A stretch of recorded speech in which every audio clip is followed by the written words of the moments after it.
What's up, Flower Mound? It's Chrissy Oden, your Cultural Art Programs Coordinator, and I am coming at you with another technique that you can use while creating those awesome visual journals that I know you're all making right now.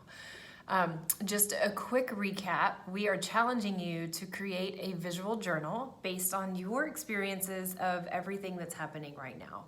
So that means, excuse me, a collection of paintings, drawings, photographs, writing, tearing, scribbling, whatever that means, that reflects your experiences and your perspective of things that are happening today. And then when we're all through all of this, we're gonna take our journals, we're gonna give them to the library, and they'll become part of the visual journal library where residents, visitors can go in, check them out, and we've created like an art historical documentation of our experience during these unprecedented times. So we'll have a beautiful array of artwork at the end of all this. How amazing. So each day I am recording a different technique that you can utilize in your visual journals.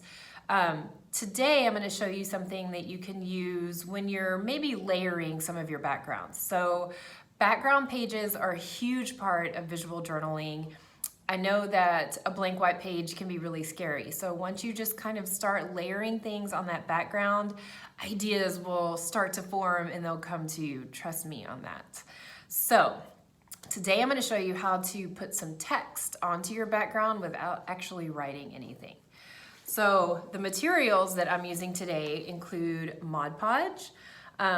If you do not have Mod Podge or have access to Mod Podge, you can also use Elmer's glue or any type of glue and add just a little bit of water to make it not quite as thick as glue, but not watery, somewhere in the middle. I'll also be using a paintbrush and, of course, my visual journal. And the last thing will be just plain old newspaper. So the technique that we're gonna use is a lot like silly putty. Do you remember when I was little, I used to take silly putty and I would press it down on newspapers and pull it up and the image would be stuck on my silly putty.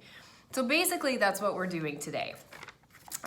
One other thing I'm gonna use is the back of a plastic spoon so I can rub the newspaper onto my page, and I'll show you what that looks like in just a second. But basically anything that's not sharp, you can use to do the same technique. All right, so I'm gonna point the camera down so y'all can see what I'm doing. So here is my blank visual journal.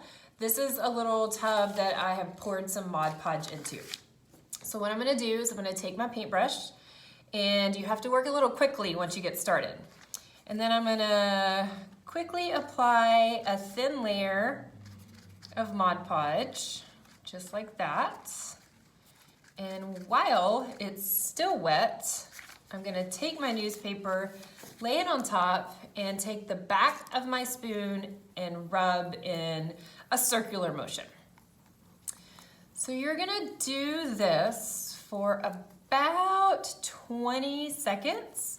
You wanna give it time to stick, but not so long that you can't pull the paper back up, which I've done plenty of times. All right, and also, usually I will throw a quick layer of paint or something on my page and then add this on top of it to make a really beautiful layer, but it's your journal and you can start with this if that is what you like. All right, so we're gonna pull this off and check it out.